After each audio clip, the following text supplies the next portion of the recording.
Hello and welcome to the Media Leader Podcast. I'm Omar Oakes.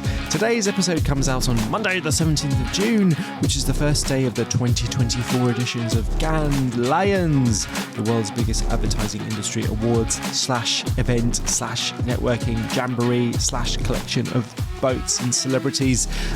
As the Media Leader grows, our presence in Cannes is growing too. Our whole French team will be out there once again, and we'll also have not one, not two, but three members of our UK editorial team in Cannes this week. It's the first time that we've done that. Remember, the Media Leader's only been in existence for just over 2 years, and look at us, we're sending a whole team to Cannes. We've got so many things lined up over the week that I hope to talk to you about next week. We're going to have at least one special edition of the podcast where we'll talk about what the media people are up to at Cannes. We call it the Festival of Creativity, but here's the dirty secret. Most of the people who attend Cannes Lions are media and tech people. Just look down the Croisette. Who are the companies that are sponsoring the things on the beach and the boats? That's where the money is. People go to Cannes to do deals. Don't hate the players, hate the game. So as ever, the Media Leader will be there to tell you as best we can what's really going on in the industry, including what's really going on at the Croisette. Now, to whet your appetite, I'd like to bring you a conversation today I had recently, which is as candid as you're going to get about creativity in media. Specifically, why advertising? Why can't we shake this problem of having creative and media as separate conversations? This is a fascinating discussion that we had at our Future of Brands event in London recently. It features two executives at major brands, Olya Dyachuk from Heineken and Sebastien Bourne from HP, that's Hewlett-Packard in old money. They talked to me alongside independent media agency founder and strategy extraordinaire Sally Weavers. Now, remembering Cannes Lions, for all the award winners that you may or may not care about, that you hear that they're going to win awards for Grand Prix and Gold Lions this week, remember this. It's worth thinking about how these decisions are made by these marketing directors at these big brands. Are they incentivized or even capable of buying these brilliant creative ideas in a way that they're actually thinking media first? Why does this matter? Because audiences are fragmenting. You need to have the media in mind when you're buying that creative idea. You can't just buy the creative idea and then just put it into media buckets like you could in old money and expect to have this fantastic advertising campaign which hits all areas of culture. Think about this. All right, if you're listening to this, you most likely work in this industry, right? Ask yourself this. When was the last time you saw an ad on TV? Or this. When was the last time you heard an ad on the radio? When was the last time you saw an ad in a printed newspaper or magazine? Now, you're shouting at me. I can hear you shouting at me already. Yes, TV, radio, publishing, they're all digital as well. Yes. But here's the thing about digital. And you'll know this because you work in the industry. But the thing about digital is that not the same ad is always shown or delivered to all the same people. The audiences are deliberately being fragmented because advertisers can target the groups they want to reach. So what does this mean for the big idea? Who in the real world is actually seeing any of the ads being celebrated at Cannes this week? The answer to that is getting more and more complicated, which is why great advertising has to think about the media first. This is the big question that we keep asking again and again and again on the Media Leader. And again, starting with the panel I'm about to bring you, we're going to ask it all over again. And by the way, this should be very much seen as part 2 of a previous episode's discussion from a couple of weeks ago, which I discussed with Laura Jordan-Bamback and Tom Curtis. We talked about this principle of whether creative and media should be brought back together as a single discipline within advertising. So that was the principle. This is now practice. This is part 2 where we get into how it could actually happen or how it should happen. So now, enough from me. I bring you Olya, Sebastien, and first, Sally Weavers. So, craft media, explain for the benefit of our audience, you're not a typical agency. What do you do? Explain. Our speciality is comm strategy, so proper comm strategy, taking a holistic view of what all comms, all channels need to do, and then briefing creative media, PR, on-pack, whatever. So making sure that there's a a really clear brief for everyone to work against. So I think it's fair to say the big takeaway from the last panel we have with the two agencies, creative and media, is that it's really up to the marketer to make the agencies deliver creative plus media in any way that you want it. Before I ask for the advertiser's view on that, Sally, what did you think of that? So, I suppose one of the things, we started Craft mainly because we could see advertisers getting overwhelmed by multiple strategies. So brief goes out, and actually you then get an advertising strategy, a brand strategy, a media strategy, a PR strategy. And really what you need is something that glues everything together, that brings everything together under with one KPI, so we all know what direction we're heading in. And we talk a lot about, if you've ever watched 5-year-olds play football, they all tend to chase the ball. What we want to do is spread our players out on the pitch, make sure they've all got a role. We're all kicking towards the same goal, but we know what our position is on the pitch, right? And so what Craft does is help advertisers organise their team to get the best work possible out of them. Olya from Heineken, that sounds great what Sally just said. How come you can't do it yourself? Well, that's a great question, huh? How come we're not doing this? Well, first of all, I think that we haven't talked about comm strategy for a while. We've been talking a lot about... Sorry, we as in the industry or we as an industry? I think so, yeah. I mean, look, I've spent in agencies gazillions of years. 3 years ago, I moved to client side. And I have to admit, on the very few accounts, you will talk about comm strategy. And in the very few cases, you're going to have clients who will basically tell you, I would like you to work with my BTL team as well, yeah? And the reality is that John in Manchester doesn't give a damn whether he saw a TV ad of Heineken beer or sees a screen in Tesco or ad on Instagram. He just sees Heineken beer, yeah? And we don't think about it often because when you're in media agency, your remit is media. You're in creative, your remit is creative. So I 100% agree with Sally. We need to have that glue, that connector.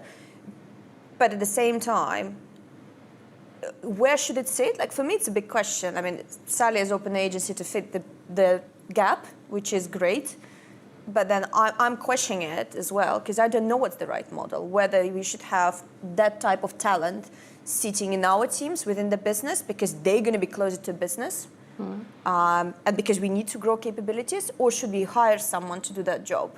But we definitely need that right now because we're used to it. Historically, we are still very siloed. Even as the businesses, I don't know how many businesses in this world actually have integrated brand and trade teams. That's another big question. I mean, probably not a lot. And sometimes those teams have different KPIs as well. And that doesn't help. So you can't really have a consolidated campaign if your trade team is briefed separately, have different KPIs, and also their deadlines to produce creative work are 6 months earlier than the deadlines of your above-the-line campaign. So all of that, I think... It's complicated. It's complicated, but that answers the question to why, to some extent, we aren't doing it. But it's not an excuse not to do that. Sebastian, what about HP, Hewlett-Packard? I mean, is anyone on your marketing team doing comm strategy? No, that's a great question. I think, I agree with my two panelists here. I think, even before we start talking media briefs or creative briefs, okay, let's take it all the way back to what is the art of creative media planning or comms planning, I think, here that we're talking about. So at HP, the way we're looking at it, obviously we've got an in-house team, both creative and media. So it's a little bit different compared to most advertisers here, which is actually quite interesting. So it's working actually hand in hand and deciding, okay, which direction we're going to go in.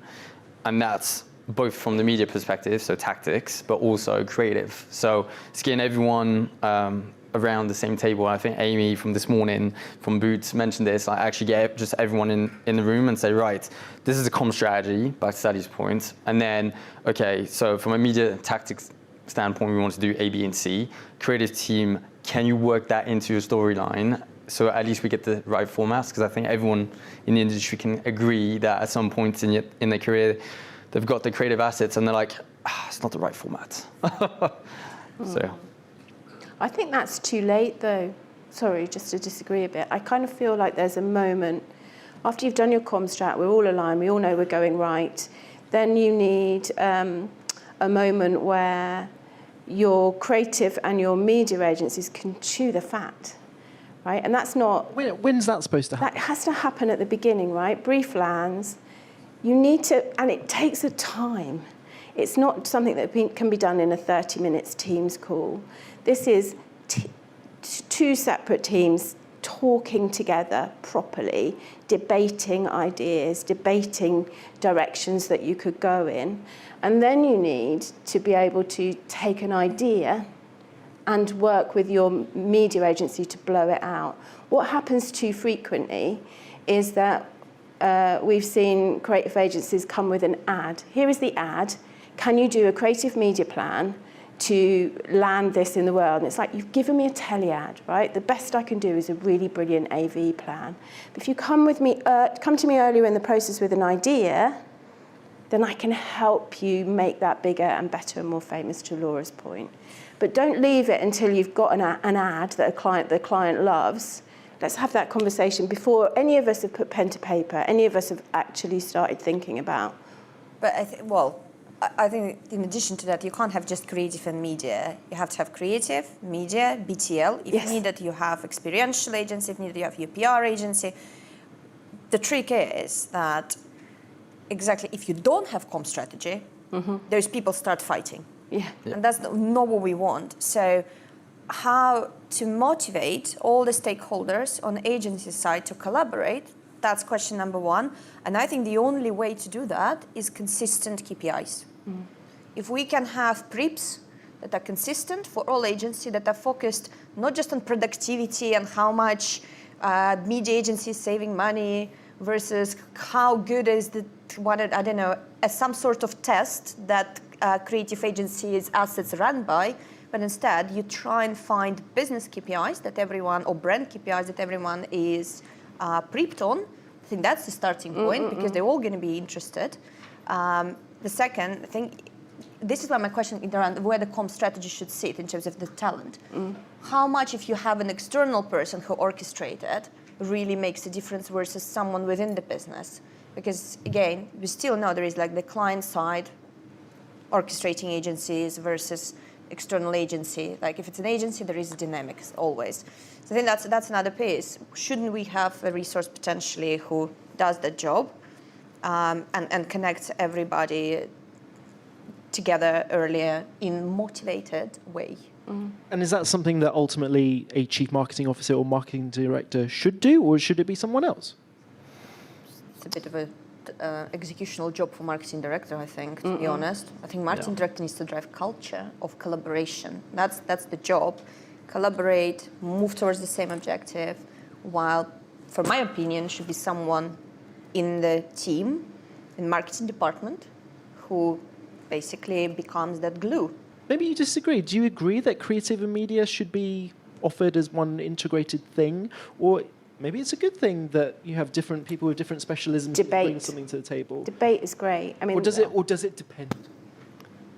I'll kick this one off. So I think I'm going to draw it all the way back to, okay, we as humans are creative people by nature. I mean, painters, sculptors, musicians, right? And then obviously media and creative folk. Now, taking that to kind of the conversation that we have right now, we know that, okay, creatives are very good at creating. Ideation, creatives. Media, we know the tactics, we work with our partners, we work with the platforms, we know the detail. And then obviously you get data scientists, the insights people who are, data first party data, they know what's going on in the back. And back to Ola's point on looking at, okay, how do the trade teams work? Can we bring sales data into the funnel? So you have all these individual groups working, doing the best they can with what they have. But what we're missing always is either a project manager or your comms planning strategists, if you want to call them that way, to bring everyone together and everyone to go in the same direction, so that you get data science funneling all the media tactics and creative with first-party data insights. You know what creatives that you need to build because you know which platforms you're going to go on, and then you have the creative idea where everyone is aligned and going towards. And I think add to that, and then it doesn't matter whether they sit in one agency or not. Exactly. Like we were at WFA event a few weeks ago, and I see a lot of businesses moving also from media to consumer experiences, so connected consumer connections, because we can't just, like, even ourselves as a businesses, we should stop probably thinking about, here is your media, here is your trade marketing, here is like your comms manager in brand team, yeah? That doesn't enable us to create one experience for our consumer through the line. So maybe it should start from us, well, by actually organizing ourselves, but it's not an easy task for like big businesses. It's almost impossible task, so we have to find other ways to connect. Maybe it is through KPIs, and maybe it is through those people. Like my big debate right now, because we are also looking at, we have so many structures. We have actually in-house buying and planning that work in some markets. We have some regional in-house buying and planning for digital. Then we have some global hubs that are doing it for global brands. We have gazillions of structures as a business that we are testing. But my big question now is, if I want to create a connected consumer experience, who do I need? I mean, I need project manager, comms planner in one place, or should it be two different people? But that's what we're missing, is someone who can manage agencies, but also come up with that comms strategy. And I don't know what the answer is, to be honest. I mean, if someone has opinion, I'll get that. I'll take it. Well, You also need, Sally knows the thing. I mean, obviously, anyone open for business. But before you answer that, can I add a slight extra thing for you? Explain to the audience how you actually charge clients, because you're not doing media trading, you're not taking commissions off. Straight fee. And then depending on the size of client, we either work on what we call a rolling scope. So we're going to do this for 3 months, and we're going to do this for 3 months, or we bugger off. But we don't hang around. If anyone's old enough to remember Naked, they sort of used to hang around and get a bit annoying. We don't hang around, and we're not annoying. So that's that. What I was going to say is that you, as a comm strategist, you need to channel your inner bossy. Because bossy, your inner head girl basically needs to come out, because once you've done your comm strategist, you need to be able to say to people, great idea, not the right idea for now. Because remember, we've got a comm strategy. And your role is to do this. And that idea does not do that. So let's put that idea to one side. So you're constantly having to tussle with all the agencies, having all the ideas all the time, and go, great, brilliant, not now, not yet. But that one does the job that it's been asked to do.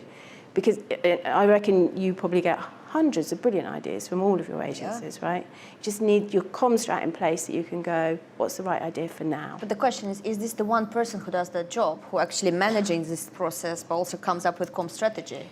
Yeah, so, I mean, there's lots of clients that are bringing Comstrat in-house. So Lego do it brilliantly, BT do it brilliantly. Well, when you say they do it brilliantly, how and why do they do it brilliantly? They do it brilliantly. Lego especially have got, again, a very complicated setup. So timelines for product development, install, all of that. It's very difficult for an external to get their heads around.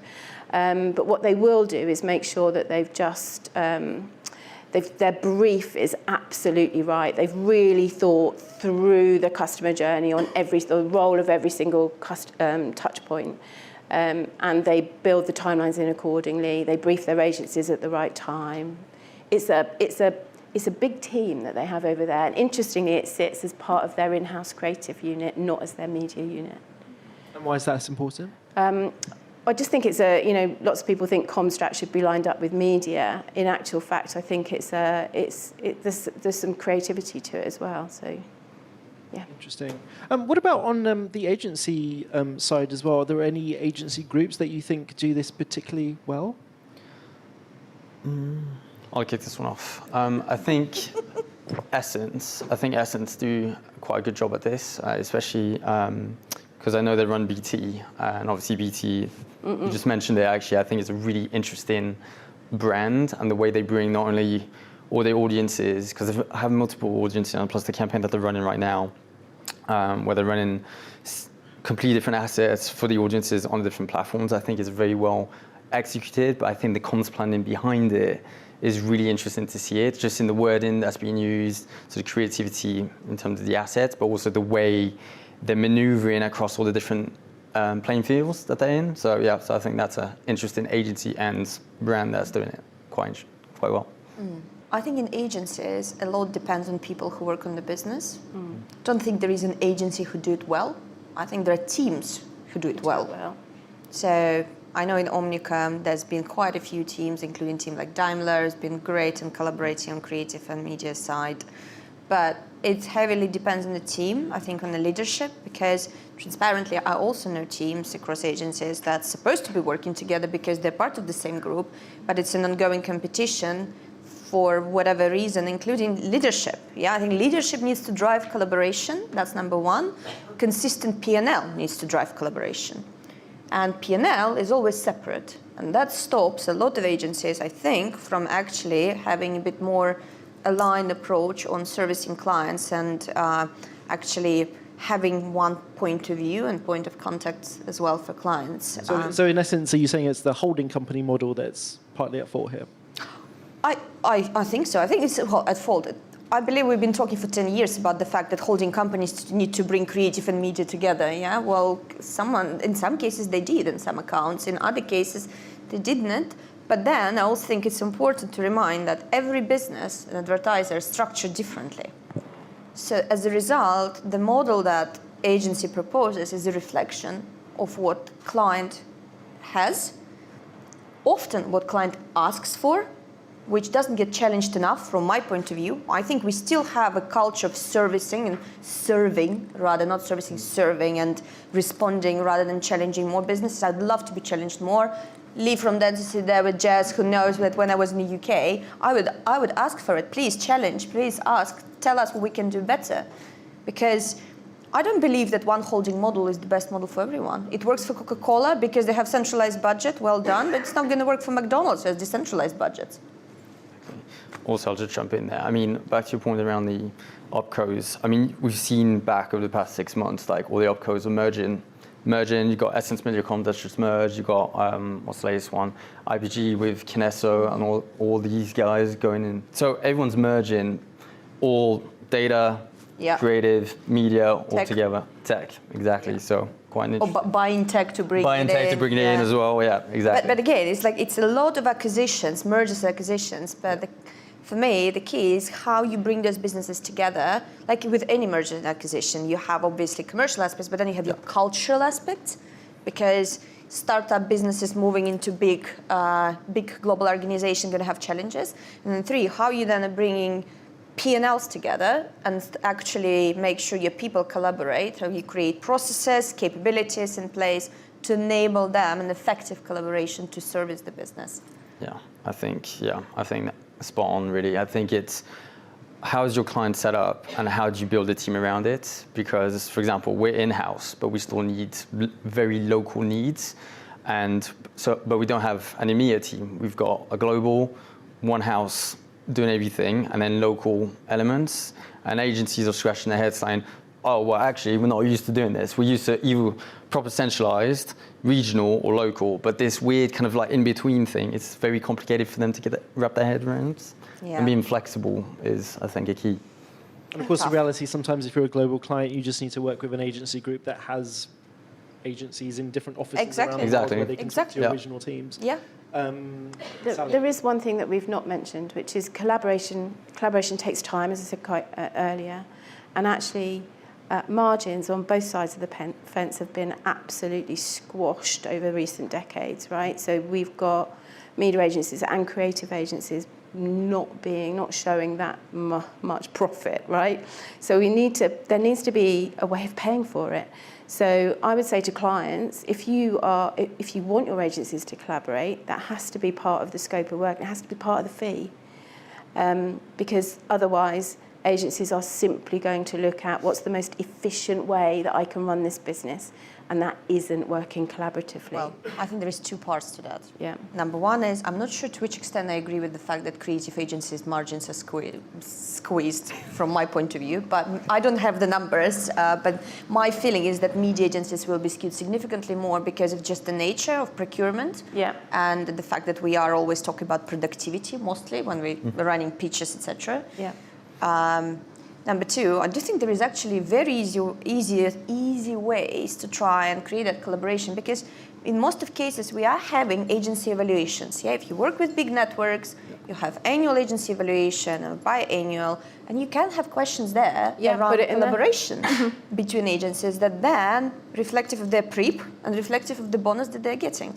So it's not a rocket science probably, it's more the fact that we should do that probably ourselves as well, like come together as a business as well, like your brand, your media people, your BTL people, and agree that we need to PREP all agencies and they need to have consistent KPIs at least in some areas. Mm-hmm.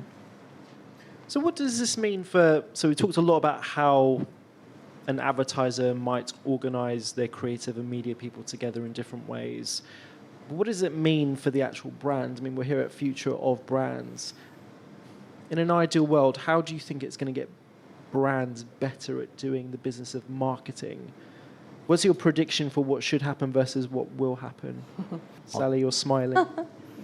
I'll come back to ideas, really. I think that the more that we bring those two disciplines back together, the more we're looking at an idea that can make a brand famous rather than an advertising campaign. And it's you know, we're all in this for the love of ideas, right? You get thrilled when a great idea lands, and ideas mean that you can stretch it across the business. You can do all sorts of things with it. So I think that's really the brilliant thing for brands, is that if we can get back to just doing some great work that extends beyond advertising, that kind of just lands in culture, that's just talkable. But just to drill down on that, is a big idea still really important? And if so, why? I mean, we had John Hegarty doing the keynote interview last year, and he was very, defended the idea about the big idea, despite you want your brand to live across different executions. He argued very passionately for that big idea. You're nodding, Olya. That big idea being so important. I've done his training. Probably he brainwashed me or something, but I'm very much in agreement. Yeah, but when consumers are in different places, they're in different mindset, they're at different stages of the purchasing journey. I mean, can't you have several big ideas? Why does it have to be one? I think it's about definition, no? Because what we mean by brand idea, so Cadbury generosity, for example, or our inches and sustainability platform, that's kind of this is brand platform. For me, that's the big idea. It's there with you. It drives your brand impact, because your brand meaningfulness, differentiations, such are not growing in 1 year.